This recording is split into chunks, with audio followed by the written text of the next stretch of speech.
Yo confío en que todo padre sabio aquí está consciente de que si quiere hacer un buen trabajo en la vida de sus hijos, no puede limitarse a lidiar solo con su conducta. Todo padre sabio está consciente de que debe pastorear el corazón.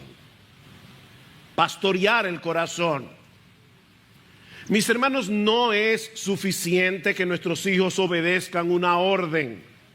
Si lo hacen de mala gana, si lo hacen con un espíritu quejoso, o si en el fondo están usando la obediencia como un chantaje, es decir, porque ellos quieren algo de nosotros y dicen, mejor estoy frío con papi y mami y hago lo que me piden. En este caso, la obediencia es un medio para lograr un fin egoísta.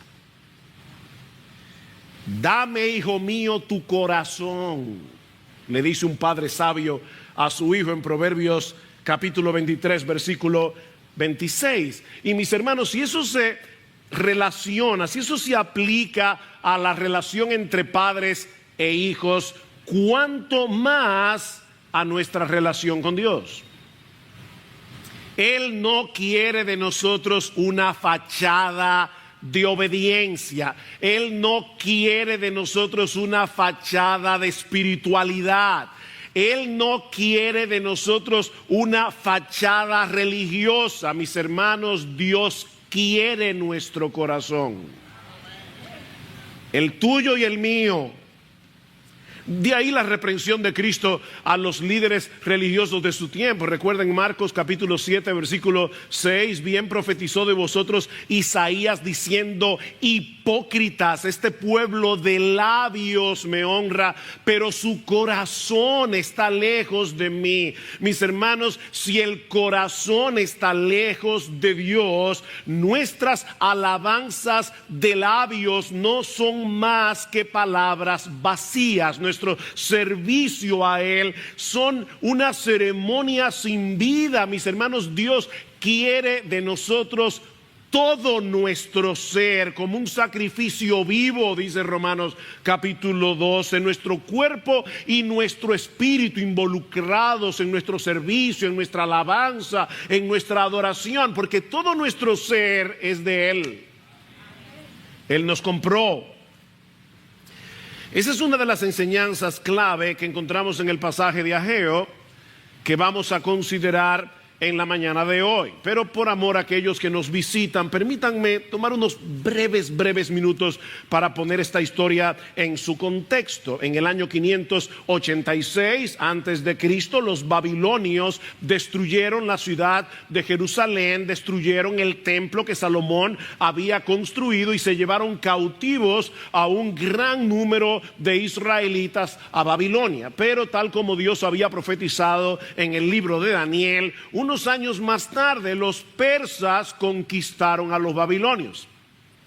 Y el rey Ciro el Grande de Persia emitió un decreto para que aquellos judíos que lo desearan regresaran a Jerusalén para reconstruir el templo y la ciudad.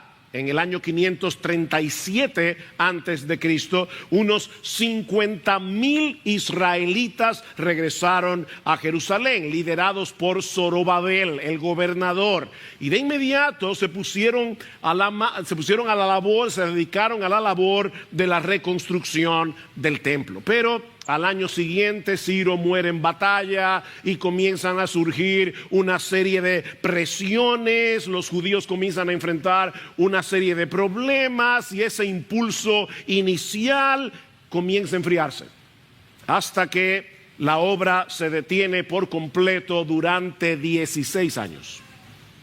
Es en ese contexto que Dios les envía al profeta Ageo en el año 520 antes de Cristo, que los exhorta a arrepentirse, que los exhorta a poner sus prioridades en orden, a salir de esa apatía espiritual en la cual estaban sumidos. Todo el pueblo reacciona al mensaje de la palabra y de inmediato reinician el proyecto de reconstrucción. Pero al llegar al versículo 10 del capítulo 2, la porción del pasaje que nos toca predicar en esta mañana, nos damos cuenta que todavía las cosas no estaban caminando bien. Por lo que Dios les envía de nuevo su palabra por medio de Ageo. Dice en el versículo 10, el día 24 del mes noveno, que en nuestro calendario equivale al 18 de diciembre. Marquen esa fecha. Este mensaje de Ageo, recuerden, Ageo tuvo varios mensajes desde el mes de agosto hasta este último, el 18 de diciembre del año 520 antes de Cristo.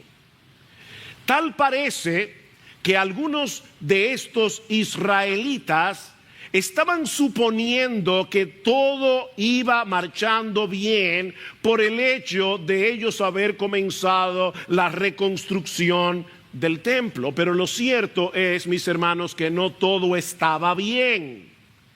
Había un problema en el corazón que no estaba del todo resuelto. Por eso alguien decía que el corazón del problema es el problema del corazón. Ellos habían reiniciado la obra, pero todavía había un problema. La mera reconstrucción del templo, por importante que esto fuera, no implicaba necesariamente un verdadero arrepentimiento de corazón por la forma como ellos habían relegado a Dios a un segundo plano por casi 16 años. Y es por eso que lo primero que hace Ageo, o para ser más precisos teológicamente, lo primero que hace Dios, no olviden que esto es un mensaje de Dios por medio de su profeta, lo primero que hace Dios por medio de Ageo es llamarlos a considerar seriamente la condición de sus corazones. Vean una vez más el versículo 10. El día 24 del mes noveno, en el año segundo de Darío, vino la palabra del Señor al profeta Ageo diciendo: así dice el Señor de los ejércitos, pide ahora instrucción a los sacerdotes. Y me llama la atención que no dice pidan, dice pide tú. Esto es un mensaje muy personal. Tú, miembro de Iglesia Bíblica del Señor Jesucristo, este mensaje es para ti. Olvídate de tu hermano que está al lado tuyo. Este mensaje es para ti. Pide ahora instrucción. Si alguno lleva carne consagrada en la falda de su vestidura y toca con su falda pan, alimento cocido, vino, aceite o cualquier otro alimento, ¿quedará consagrado? Y los sacerdotes respondieron y dijeron no. Y dijo Ageo: y si alguno inmundo por el contacto con un cadáver, esto es una ley levítica, toca cualquiera de estas cosas, ¿quedará inmunda? Respondieron los sacerdotes y dijeron sí, quedará inmunda. En el Antiguo Testamento, los sacerdotes tenían la responsabilidad de instruir al pueblo sobre los diversos aspectos morales, civiles y ceremoniales de la ley de Dios. Así que Dios le ordena al pueblo que consultaran con los sacerdotes sobre las implicaciones de algunas de las leyes relacionadas con la impureza ceremonial, sobre todo en el libro de Levítico. Y yo sé, mis hermanos, que para nosotros esto es hoy algo extraño. Nosotros no solemos pensar en esas categorías de puro o impuro ceremonialmente hablando. Nosotros vamos a un funeral y si es una persona amada, tocamos el féretro, tocamos el cadáver y eso no nos vuelve impuros ceremonialmente. Pero eso no era así en el Antiguo Testamento. Cuando un judío tocaba un cadáver, cuando un judío tocaba algo inmundo, quedaba ceremonialmente impuro. Y lo que eso quiere decir es que por un tiempo ese judío no podía participar libremente del culto público en el templo. Esa es la idea de una impureza ceremonial.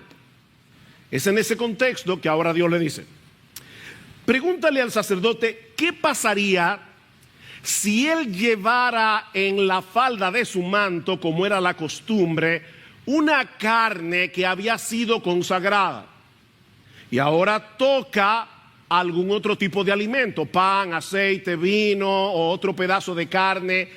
¿Eso haría que ese otro alimento quedara consagrado? Y el sacerdote responde correctamente: no, no, eso no se pega.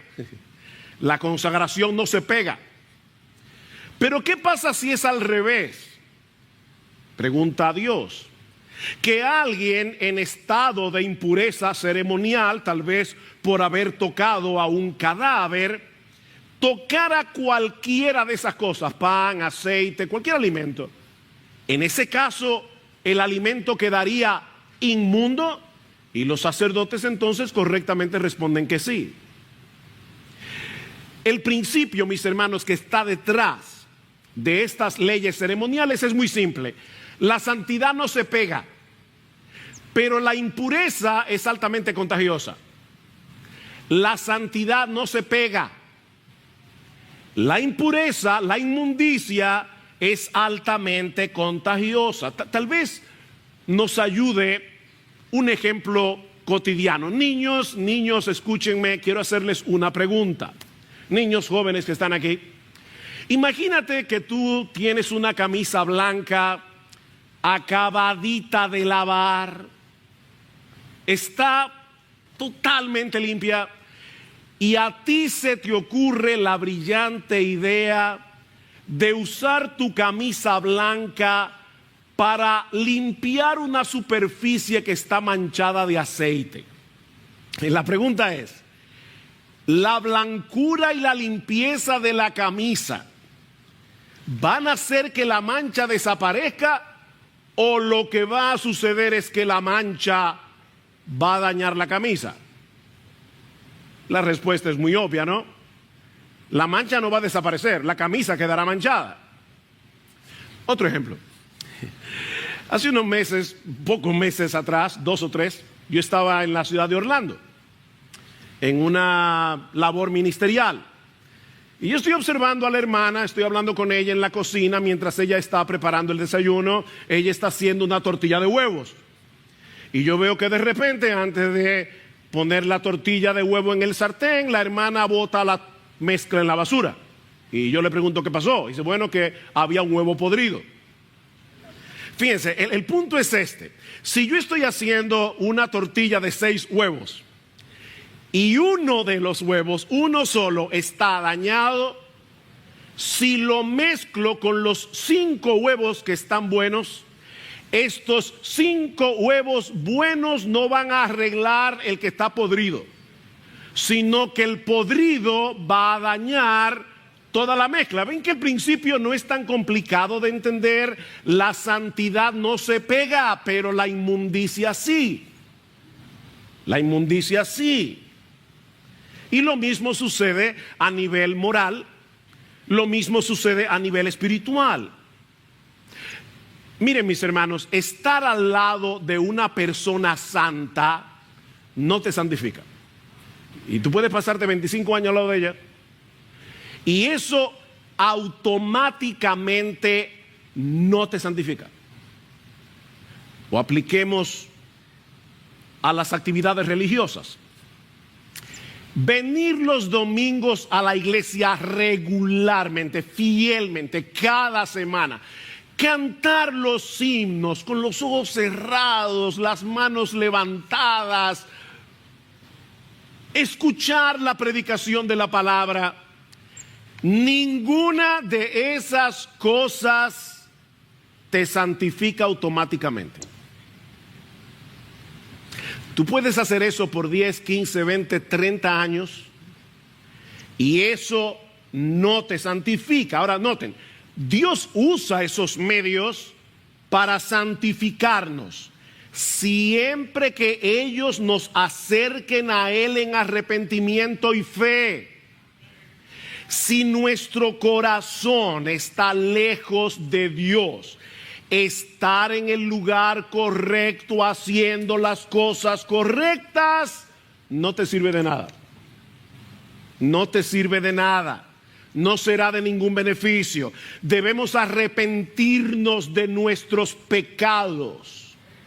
Debemos arrepentirnos de todos los ídolos que han estado suplantando a Dios en nuestro corazón. Debemos volver a ponerlo a Él en el lugar que le corresponde, volver a poner en Él toda nuestra confianza, nuestro deleite, nuestra seguridad. Eso es arrepentirse. Es volverse del pecado a Dios, es dejar de confiar en cualquier cosa que no sea Dios para volver a poner nuestra confianza, todo nuestro deleite, toda nuestra satisfacción únicamente en Dios. Por casi 16 años, estos israelitas a los que Ageo les estaba predicando habían estado muy ocupados en sus propios negocios, habían estado muy ocupados en sus casas artesonadas, estaban muy ocupados en sus placeres, en sus propios deleites, a tal punto que habían relegado a Dios a un lugar muy secundario en sus vidas. Vean una vez más el capítulo 1 que ya estudiamos, versículo 3. Entonces vino la palabra del Señor por medio del profeta Ageo diciendo: ¿es acaso tiempo para que vosotros habitéis en vuestras casas lujosas, en vuestras casas artesonadas, mientras mi casa, el templo, está en ruinas, está desolado? Es tiempo para ustedes, pero no es tiempo para Dios. Y aunque ellos habían comenzado a reedificar el templo, mis hermanos, eso no necesariamente implicaba que todo el pueblo estaba consciente de lo mucho que se habían alejado de su comunión con Dios. No estaban tan conscientes de lo trastornadas que estaban sus prioridades. Es por eso que a lo largo de todo el libro nosotros vemos una y otra vez el llamado de Dios a considerar. Capítulo 1, versículo 5. Ahora pues, así dice el Señor de los ejércitos: considerad bien vuestros caminos. Dios no quiere de nosotros un activismo irreflexivo. Versículo 7, así dice el Señor de los ejércitos: considerad bien vuestros caminos. Versículo 15 del capítulo 2, ahora pues, considerad bien esto de hoy en adelante. Versículo 18, pero considerad bien esto desde hoy en adelante. Y al final del versículo 18, considerad bien. Es insistente. Deténganse a pensar. Examinen sus corazones. ¿Cómo está tu comunión con Dios? ¿Qué tan importante es para ti obedecer lo que Él nos manda en su palabra, movido por un sentido de gratitud, con el propósito de agradarlo a Él? Señor, yo no voy a hacer esto, voy a hacer esto porque yo sé que es lo que te agrada a ti. ¿Qué tan consciente tú vives de agradar a Dios? Mira, mi hermano, mi hermana, no vivas tu vida cristiana en automático. No vivas tu vida cristiana haciendo por inercia lo que se supone que todo creyente debe hacer. Ahora voy a leer mi Biblia, ahora voy a orar, ahora voy a venir a la iglesia, ahora voy a cantar, ahora me voy a involucrar. Nosotros hemos estado hablando de involucrarnos en los diferentes ministerios, y el más importante ahora mismo es cuna, corral, la escuela dominical. Eso es importante, pero no lo hagas por inercia. No lo hagas en automático, porque ninguna, óyeme bien, mi hermano, ninguna de esas actividades religiosas son un fin en sí misma. Dios usa todas esas cosas para que nos acerquemos a Él. La mera reconstrucción del templo no servía para nada sin un verdadero arrepentimiento. Más bien, Dios le dice: ustedes están profanando lo que están haciendo porque no hay en vosotros un arrepentimiento de corazón. Vean el versículo 14. Ahora viene la aplicación de Ageo. en su época. Entonces volvió a hablar a Jehú y dijo: así es este pueblo y así es esta nación delante de mí, declara el Señor, y así es toda obra de sus manos, y lo que aquí ofrecen inmundo es. ¿Se dan cuenta del problema? La mera reconstrucción del templo no servía para nada si ellos no resolvían el corazón del problema. Y el corazón del problema es el problema del corazón. El corazón del problema es el problema del corazón. Sin un verdadero arrepentimiento, ellos estaban profanando el templo. Su inmundicia lo contaminaba todo. ¿Qué debían hacer? Arrepentirse. Debían destruir los ídolos que estaban suplantando a Dios en sus corazones para volver a disfrutarlo a Él. Mis hermanos amados, ¿qué era lo que significaba este templo? ¿Era simplemente construir un edificio y ya todo estaba bien? No, recuerden que la reconstrucción del templo era importante porque ese templo representaba la presencia y la gloria de Dios en medio de ellos. Pero ¿saben qué? Para poder disfrutar de esa presencia, tú tienes que tener un corazón arrepentido. Por eso decía Lutero que la vida cristiana consiste en volver una y otra vez al arrepentimiento y a la fe. No es una sola vez que tú te arrepientes, no es una sola vez que tú crees. Constantemente tenemos que volvernos de nuestros pecados a Dios. La vida cristiana es una vida de arrepentimiento. Es por eso que en el templo había un altar. ¿Y para qué era el altar? Para llevar a cabo los sacrificios. ¿Y para qué eran todos esos sacrificios? Bueno, mis hermanos, todo el sistema sacrificial del Antiguo Testamento estaba diseñado para que un pueblo inmundo pudiera acercarse a un Dios 3 veces santo y tener comunión con Él. Ese era el propósito. En nuestra mente occidental, cuando nosotros pensamos en todos esos sacrificios de corderos, toda esa sangre, nos parece algo tan cruel que perdemos de vista la hermosura detrás del sistema. Hay una hermosura detrás del sistema sacrificial, porque lo que Dios diseñó fue un sistema de sacrificios para que el pueblo pudiera acercarse a Él, para que el pueblo que era inmundo a través de estos sacrificios, hasta que llegara aquel que verdaderamente simboliza esos sacrificios, el Cordero de Dios que quita el pecado del mundo, estos judíos en el antiguo pacto pudieran acercarse a Dios y tener una comunión deleitosa con Él. No era como ya sacrifiqué mi cordero, bye bye Señor, nos vemos en el próximo sábado. No, esto no funcionaba así. No era un asunto ritualista, no era un asunto meramente ceremonial, era un problema del corazón. Ellos estaban resolviendo un problema del corazón. Mis hermanos, escuchen rápidamente algunos pasajes del Antiguo Testamento que yo temo que fácilmente podemos pasar por alto. Éxodo 18:12. Y tomó Jetro, suegro de Moisés, holocaustos y sacrificios para Dios, holocaustos y sacrificios, y vino Aarón y todos los ancianos de Israel para comer con el suegro de Moisés delante de Dios.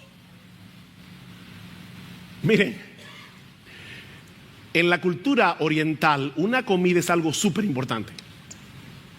No es simplemente ir a comer un plato de comida. Es lo que sucede ahí. Jetro lleva a cabo este sacrificio y Aarón y Moisés, ¿para qué? Para poder comer delante de Dios. Ven, perdón y comunión, perdón y comunión. Éxodo 24:5. Y envió jóvenes de los hijos de Israel, los cuales ofrecieron holocaustos y becerros como sacrificios de paz al Señor. Y ahora escuchen esto. Y vieron a Dios y comieron y bebieron. Todos estos sacrificios es para que ellos pudieran sentarse a la mesa con Dios, a tener comunión con Él. Un texto más, Deuteronomio 12:6. Y allí llevaréis vuestros holocaustos y vuestros sacrificios y comeréis allí delante de Jehová vuestro Dios y os alegraréis. No era, ya Señor cumplí, mira el cordero, nos vemos. No, perdón y comunión, perdón y comunión. Todo el sistema sacrificial del Antiguo Testamento fue diseñado para proveer perdón y comunión, para poder sentarse a comer con el Dios soberano, con el Rey de los Reyes, con el Señor de los Señores. No podemos disfrutar al Dios Santo sin arrepentimiento. No se podía en el Antiguo Testamento y saben que tampoco se puede en el Nuevo, porque es el mismo Dios y son las mismas demandas de santidad. En 2 Corintios, Pablo le dice a una iglesia cristiana, 2 Corintios 6:16, él le pregunta: ¿hay algún acuerdo entre el templo de Dios y los ídolos? ¿Será que acaso Dios envió una embajada de paz y ya se reconcilió con los ídolos y ya hay un acuerdo? Por supuesto que no. Y ahora escuchen: porque vosotros sois el templo del Dios viviente, como Dios dijo: habitaré y andaré entre ellos y seré su Dios. ¿Tú sabías que Dios está aquí caminando en medio nuestro? Amén. Habitaré y andaré entre ellos, y ellos serán mi pueblo. Pero aquí hay una demanda: por lo cual salid de en medio de ellos y apartaos, dice el Señor, y no toquéis lo inmundo, y yo os recibiré y seré para vosotros por padre, y vosotros me seréis hijos e hijas, dice el Señor de los ejércitos. Aquí está la versión nuevo testamentaria del pasaje de Ageo.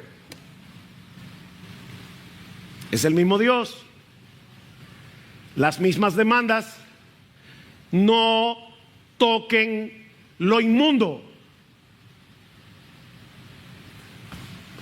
Mis hermanos, voy a hacer una comparación que obviamente no es del todo precisa, porque, como he dicho muchas veces, la cosa ilustrada nunca ilustra perfectamente lo que ilustra. Es una ilustración, valga la redundancia. Tú quieres tener una deleitosa comunión con tu esposa, agrádala. ¿O qué tú pretendes? ¿Que tú la puedes tratar como si fuera cualquier cosa y entonces después tú quieres que ella esté contigo de risita? Ahora fíjate, ella sigue siendo tu esposa por un pacto que tú hiciste con ella. Ella no deja de ser tu esposa por cómo tú te comportes. Yo estoy hablando, si tú quieres disfrutar de una deleitosa comunión con tu esposa, agrádala. Es fácil de entender, ¿verdad? ¿Qué sigue diciendo Pablo? Así que, amados, aquí está su conclusión: puesto que tenemos tales promesas, limpiémonos de toda contaminación de carne y de espíritu, perfeccionando la santidad en el temor de Dios. Lo que Pablo está diciendo es que si Dios ha prometido habitar en medio nuestro, ¿no debería ser eso una razón suficiente para tomar en serio la santidad de nuestro corazón? Para evitar intencionalmente todo aquello que pueda ser ofensivo a Dios, que pueda alejarnos de Él. Tenemos un gran privilegio, dice Pablo. Dios habita en medio nuestro. ¡Wow! Ahora vivamos en consecuencia. Seamos coherentes. Los israelitas de los días de Ageo preferían disfrutar de sus casas lujosas, no de Dios. No, Dios puede esperar, pero no mi casa, no mis placeres, no mis lujos, no mis deleites, no mi entretenimiento. Dios puede esperar, esto no. Y es por eso que ahora, en la segunda parte del mensaje, aquí va mi segundo encabezado, Dios, a través de Ageo, también llama al pueblo a recordar la profunda insatisfacción que ellos cosecharon como consecuencia de haberlo relegado a él a un lugar muy secundario en sus vidas. Recuerden vuestra insatisfacción, versículo 15. Ahora pues considerad bien esto de hoy en adelante, antes que se pusiera piedra sobre piedra en el templo del Señor. Desde aquel tiempo venía alguno a un montón de 20 medidas y había solo 10, eran menos. Venía alguno al lagar para sacar 50 cántaros y resulta que solo había 20. Y ahora Dios les explica por qué. Os herí con viento abrasador, con añublo, con granizo, en toda obra de vuestras manos, pero ninguno de vosotros se volvió a mí, dice el Señor. ¿Ven el punto? No es difícil. Esta parte del mensaje es muy parecida al primero que Ageo predicó en el mes de agosto, 3 meses antes. Noten el versículo 6 del capítulo 1. Sembráis mucho, pero recogéis poco. Coméis, pero no hay suficiente para que os saciéis. Bebéis, pero no hay suficiente para que os embriaguéis. Os vestís, pero nadie se calienta. Y el que recibe salario en bolsa rota. Y luego a partir del versículo 11, Dios le está diciendo: fui yo el que llamó la sequía. Fui yo el que hice que la tierra no produjera fruto. Yo fui que lo hice. Nosotros solemos hablar de las leyes naturales y fácilmente podemos olvidar que somos nosotros que le llamamos leyes naturales. La Biblia le llama la providencia de Dios. Es Dios el que maneja todas las cosas. Todas las cosas. El campo produce porque Dios hace que produzca. Cae lluvia como esta mañana porque Dios hace que caiga la lluvia. Es Dios el que gobierna su creación. Y Dios les está diciendo aquí: ¿saben qué? Ustedes estaban en la tierra prometida, ustedes estaban en la tierra de bendición, recibiendo y experimentando maldición. ¿Saben por qué? Porque yo hice un pacto con ustedes y en ese pacto habían bendiciones si ustedes me obedecen y maldiciones si ustedes me desobedecían. Y el propósito es que se volvieran a mí. Es que se volvieran a mí, porque no hay una mayor maldición que disfrutar de los bienes de Dios olvidándose de Dios. Serás un miserable si pretendes disfrutar los bienes de Dios olvidándote de Dios. Sí, Dios ha prometido bendecirnos por gracia. Y yo me imagino que algunos pueden estar pensando: pastor, pero hay algo aquí que yo no entiendo. ¿Cómo compaginamos esto con la gracia de Dios? ¿Acaso no dice la Biblia que todo lo que Dios nos da lo recibimos de pura gracia y no como resultado de nuestra obediencia? Respuesta: eso es verdad en parte. Eso es verdad en parte. Y ahora yo quiero todas vuestras neuronas. Mis hermanos amados, nunca olvidemos que la mayor bendición que Dios tiene reservada para su pueblo es Él mismo. Lo que Dios quiere darnos es la enorme, maravillosa, extraordinaria bendición de estar con Él, de tener comunión con Él, de disfrutarlo a Él. Y es por eso que cuando Él nos ve cometiendo la locura, porque es una locura, de dejarlo a Él, como dice en Jeremías 2:13, que es una fuente de agua viva, para cavar cisternas rotas que no retienen agua, ¿qué hace Dios? En su gracia nos disciplina para que volvamos a Él. ¿Ven el punto? Es una disciplina de amor. Dios al que ama disciplina. Eso no es lo que hacen los padres sabios, sensatos, que cuando ven a sus hijos coqueteando con algo que puede hacerles daño, les dicen no, no, hijo mío, no. Eso mismo hace Dios, porque Él es un buen padre. Él es un buen padre, y Dios al que ama disciplina. Óyeme bien, mi hermano, el mensaje de la gracia de Dios no está completo si olvidamos que la mayor bendición de Dios para sus hijos es el disfrute de la comunión con Él en el deleite de su santidad.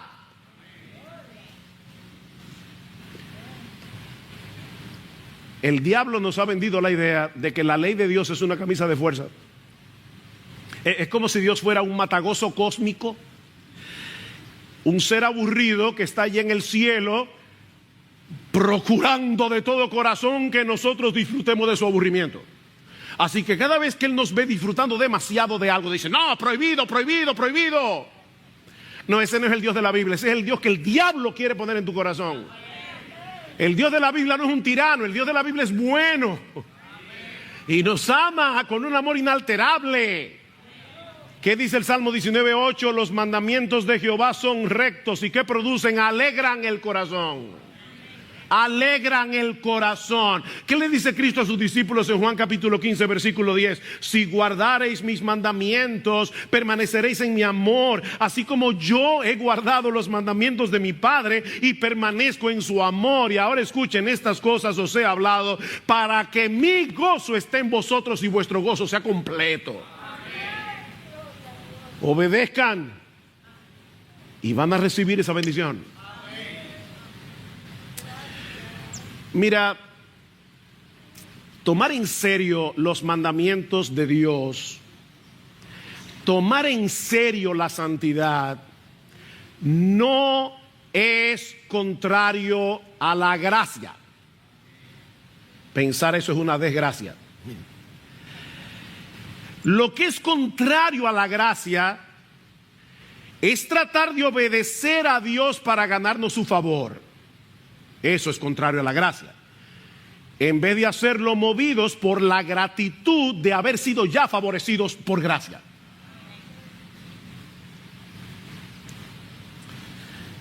Bryan Chapell, en su libro Santidad por Gracia, y lamento que no esté en español, creo, dice lo siguiente al respecto. Oigan esto. El legalismo hace que los creyentes piensen que Dios los acepta por lo que ellos hacen. El libertinaje hace que los creyentes piensen que a Dios no le importa lo que ellos hacen. Ambos errores tienen terribles consecuencias espirituales. El legalismo y el libertinaje son primo hermanos. Los dos distorsionan a Dios y por lo tanto distorsionan su santidad y el deseo de Dios de que seamos santos porque Él es santo. Sigue diciendo Bryan Chapell, Dios no nos ama porque nosotros lo obedecemos. Olvídense de eso, Dios no nos ama porque nosotros le obedecemos, pero no podemos conocer las bendiciones de su amor sin la obediencia. las bendiciones de su amor, el deleite de su amor. Así que, dice Chappell, un enfoque en una gracia que subestima las demandas de obediencias del mismo Cristo niega el conocimiento de Cristo y su intimidad con Él. Eso no es gracia. ¿Qué dice Pablo en Romanos capítulo 6? Ustedes han muerto al pecado. No sigan obedeciendo al pecado. No sigan presentando vuestros cuerpos, vuestros miembros de vuestros cuerpos para servir a la iniquidad. ¿Saben por qué? Porque ya no estáis bajo la ley, sino bajo la gracia. Espérate. El pecado, dice Pablo, ya no se enseñoreará de vosotros. ¿Saben por qué? Porque ustedes no están bajo la ley, están bajo la gracia. Y yo creo que ese es uno de los textos más mal interpretados en el día de hoy. ¿Qué significa eso? El pecado ya no puede enseñorearse porque ustedes cambiaron de dueño. Cuando ustedes estaban bajo la ley, como seres humanos comunes y corrientes, antes de ser regenerados por Dios, antes de disfrutar de la nueva vida que ahora tenemos en Cristo, ustedes tenían la obligación de cumplir la ley porque Dios es Dios, pero no podían hacerlo. Ustedes tenían que obedecer, pero no podían obedecer porque eran esclavos del pecado.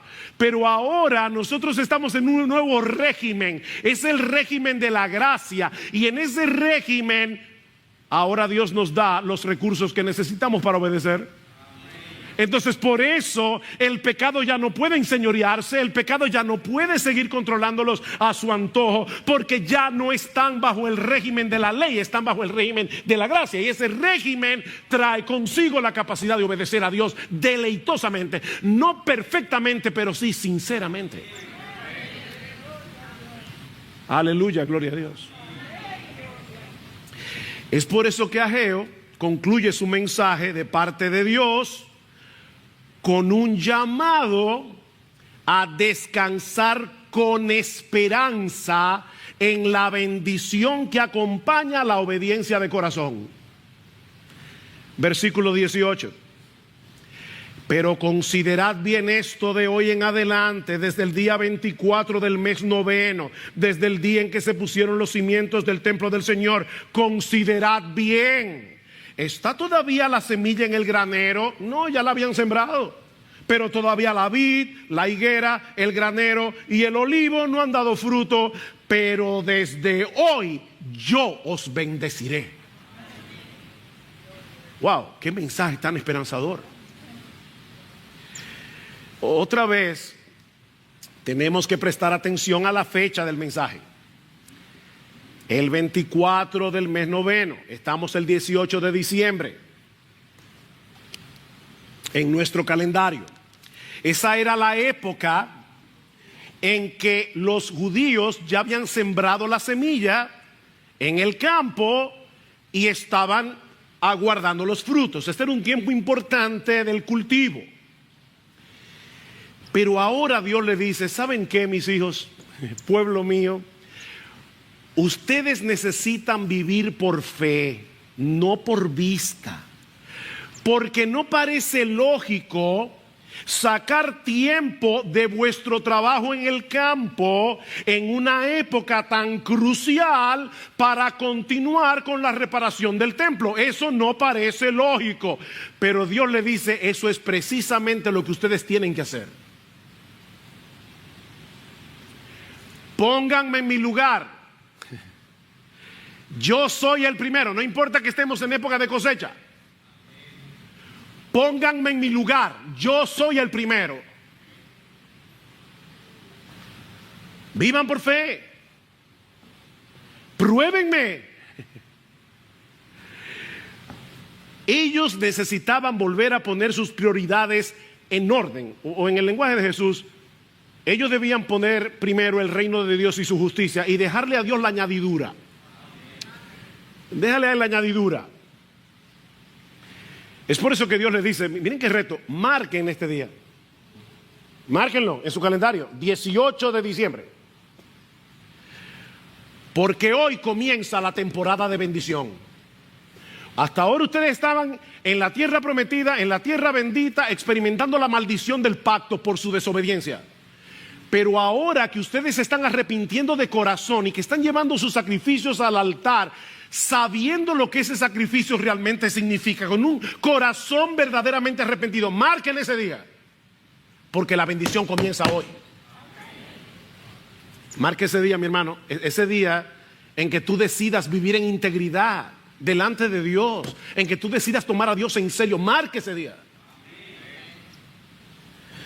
Poner el templo en primer lugar, en el lenguaje de Ageo, ¿verdad?, era volver a colocar la presencia y la gloria de Dios en medio de ellos en el tope de sus prioridades.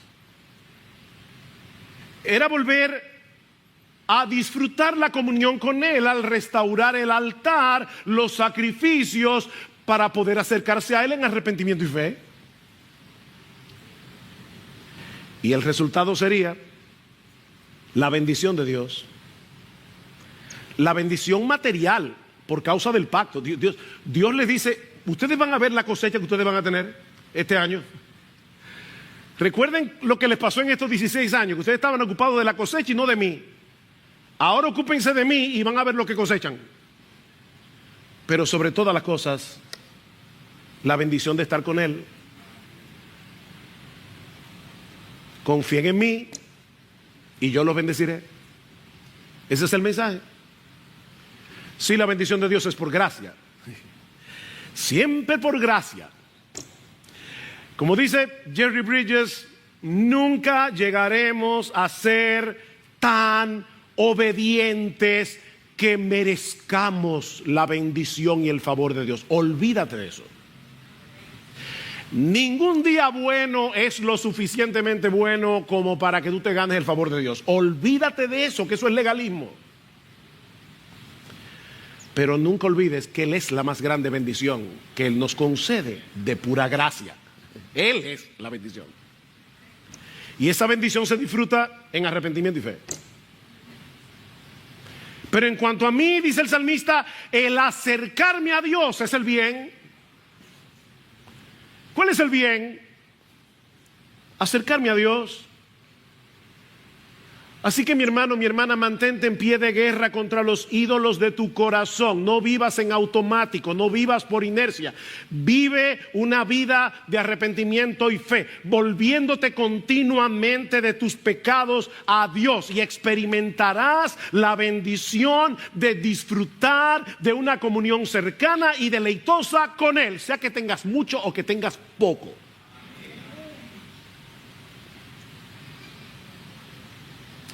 Dios no te salvó de pura gracia para que ahora tengas licencia para pecar. Dios no te salvó de pura gracia para que tengas en poco sus mandamientos. Dios te salvó para que puedas disfrutarlo a Él en la hermosura de su santidad. Una cosa he demandado al Señor, una cosa, una, no dos, no tres, no 10, una sola cosa. Salmo 27:4, he demandado al Señor que esté yo en la casa del Señor todos los días de mi vida para contemplar la hermosura del Señor y para admirar en su templo. La hermosura del Señor. Dios nos compró al precio de su sangre, no con sacrificios de animales. Dios nos compró a precio de su sangre para que podamos tener comunión con Él. Estaba leyendo que en el año 2019 hay una subasta que se hace todos los años para comer con famosos. ¿Cuánto tú pagarías por comer con un famoso? Bueno, en el año 2016, en una subasta, un tipo estuvo dispuesto a pagar $4.6 millones para comer con Warren Buffett. Y le dieron un bono. Puede llevar 6 amigos que tú quieras. ¡Wow! Por $4.6 millones, está bien. Para comer con Warren Buffett. ¿Saben qué? Mis hermanos, el Dios del universo, Él pagó el precio de esa comida con la sangre de su Hijo, para que tú y yo podamos sentarnos a la mesa con el Todopoderoso y tener una relación de deleitosa comunión con Él, como un padre con su hijo. Y Él pagó el precio. Y no fueron 4.6 millones de dólares. Fue la sangre de Jesús vertida en el Calvario.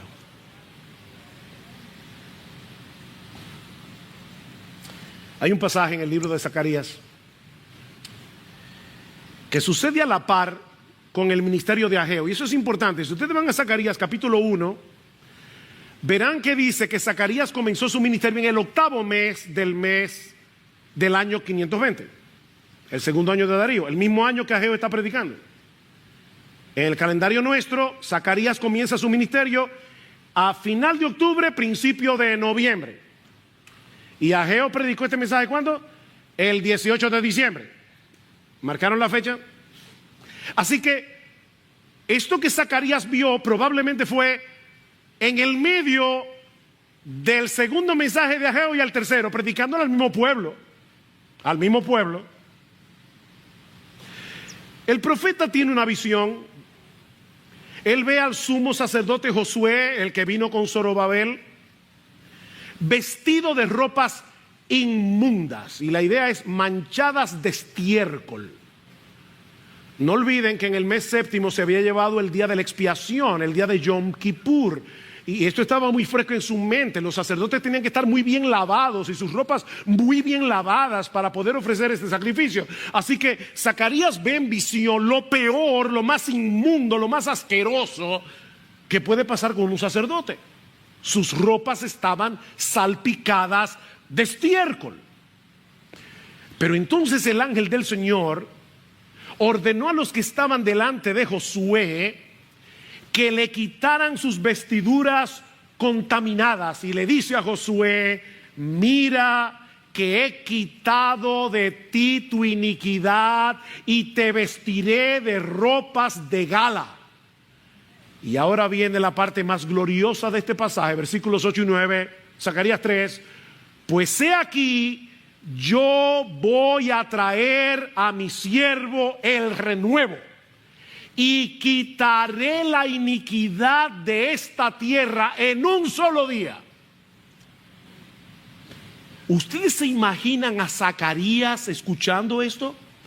Durante siglos el pueblo de Israel había estado presentando sacrificios de animales en el día de la expiación, porque nunca podían purificarse de una vez por todas de todos sus pecados. Ellos estaban muy conscientes de su contaminación, ellos estaban muy conscientes de su necesidad de purificación. Y ahora Dios le dice a Zacarías: mira, va a llegar un día en el que ya no se van a necesitar más sacrificios, porque yo voy a borrar por completo toda la iniquidad de la tierra en un solo día. ¿Cómo podía hacer esto? Eso es lo que vamos a recordar en la cena del Señor. Mi siervo el renuevo vendrá. Como dice un erudito del Antiguo Testamento, siglos más tarde otro Josué apareció. No olviden que Josué es el nombre de Jesús en hebreo. Jesús es griego, Josué es hebreo. Así que Josué es Jesús. Otro Josué apareció, y este nuevo Josué llevó a cabo un proceso a la inversa del que Ageo describe en nuestro pasaje. Él entró en contacto con nuestra inmundicia al cargar con nuestros pecados, pero en vez de contaminarse, Él nos purificó a nosotros. ¿Ven? El punto a la inversa. Ahora recuerden, Ageo predica este mensaje el 18 de diciembre, Zacarías probablemente un mes antes. Aquí hay un proceso al revés. El que no conoció pecado, por nosotros a él Dios lo hizo pecado, para que nosotros fuésemos hechos justicia de Dios en él. O como dice en Hebreos capítulo 10 versículo 14, con una sola ofrenda él hizo perfecto para siempre a los santificados, a ti y a mí. Para siempre, un solo sacrificio. Por eso es que debemos insistir en el hecho de que la misa es una de las más grandes blasfemias que el hombre se ha inventado, porque ahí se sacrifica a Cristo cada día, cada día. Cuando parten ese pan que supuestamente es la carne de Jesús, están sacrificando a Jesús. Eso es una blasfemia. Con una sola ofrenda, Cristo hizo perfecto para siempre a los santificados. No necesitamos más sacrificios. Pero ¿para qué lo hizo Dios? ¿Para qué Dios hizo eso? Sigan leyendo Hebreos. Y llegamos al versículo 19. Y Dios le dice: puesto que ahora tenemos un camino nuevo y vivo, que fue abierto a través del velo de su propia carne, ¿qué debemos hacer? Acerquémonos confiadamente, con corazón sincero, en plena certidumbre de fe, purificados los corazones de mala conciencia y lavados los cuerpos con agua pura. El mismo mensaje de Ageo. Acerquémonos. Oh, mis hermanos, y ahora que vamos a hacer memoria de ese gran amor manifestado en el Calvario, este es un buen momento para examinar nuestros corazones. Mis hermanos, ¿de verdad creemos que nuestra satisfacción y felicidad dependen de tener comunión en santidad con el Dios vivo y verdadero? ¿Tú crees eso? Yo tengo que preguntarme, yo creo eso realmente. Que los mandamientos de Jehová son rectos y que alegran el corazón. Que el verdadero gozo se encuentra en una deleitosa y obediente comunión con Dios. ¿Cuáles son los ídolos que se están interponiendo entre Dios y tú? ¿Es el placer? ¿Es la fama? ¿Es el dinero? ¿Es el entretenimiento? ¿Es tu estilo de vida? Que te están llevando a buscar tu seguridad, a buscar tu satisfacción fuera de Dios. Arrepiéntete.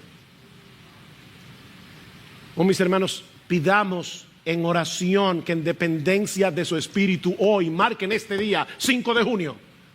Este puede ser tu 18 de diciembre. Marque este día cuando te volviste a Dios en serio, en arrepentimiento y fe. Que en gratitud seamos movidos a procurar intencionalmente su agrado, viviendo en integridad, no perfectamente, es manteniendo nuestras cuentas cortas con Dios, manteniendo una buena conciencia, como dice Pablo, delante de Dios y de los hombres. Mantén tus cuentas cortas, que si confesamos nuestros pecados, Él es fiel y justo para perdonar nuestros pecados y limpiarnos de toda maldad. No tienes que quedarte aplastado por el peso de tu pecado. No, marca este día. Oh, que el Señor bendiga su palabra predicada en esta mañana, y que ahora bendiga su palabra representada al participar de la cena del Señor,